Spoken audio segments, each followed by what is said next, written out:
ఉదయాన్నే ఫజర్ నమాజ్కి లేచి వెళ్ళాలంటే కష్టమే, కానీ ఆ దైవానికి కూడా కావాల్సిందదే త్యాగాలతో కూడిన ఆచరణ. అందుకనే కష్టమైనా కూడా ఉదయం ఫజర్ నమాజ్కి లేచి వెళ్ళడం జరిగింది. మస్జిద్కి వెళ్ళి చూస్తే ఇంకా ఎవరూ రాలేదు. సరే, ఒక ఇమామ్గా ముందుగా మేము వెళ్ళడం చాలా సంతోషం అనిపించింది.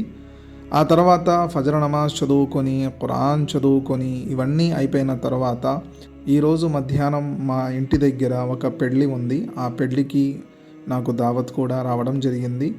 సరే అని చెప్పి పెళ్ళికి వెళ్ళాను. పెళ్ళికి వెళ్ళిన తర్వాత భోజనం యొక్క ఏర్పాటు దగ్గర మీరు చూస్తున్నారు.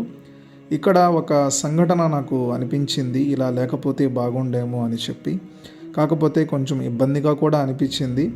ఏదైనా కానివ్వండి, మీ ఇళ్లలో గనక లేదంటే మీరు ఫంక్షన్ చేస్తే గనక ఈ యొక్క విషయాన్ని గమనించండి. ఆ విషయం ఏమిటి అంటే, ఇక్కడ ఆడవారిని మగవారిని ఒకరి ముందు ఒకరిని కూర్చోపెట్టారు.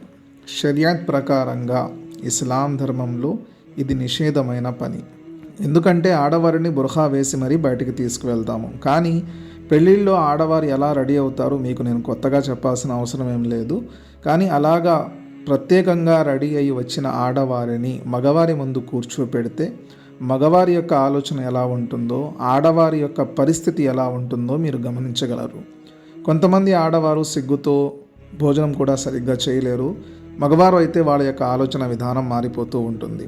అందుకనే ఇలాంటి సిచ్యువేషన్ రాకుండా ఎవరైతే ఫంక్షన్ చేస్తున్నారో వాళ్ళు ఈ యొక్క విషయాన్ని గమనించాలి. ఒక ముస్లిం పెళ్ళిళ్ళు అంటే భోజనాలు బాగా ఉంటాయని కాదు, వాళ్ళ యొక్క ఆచరణలు కూడా బాగా ఉంటాయి అనే విషయాన్ని కూడా మనం తెలియజేయాలి.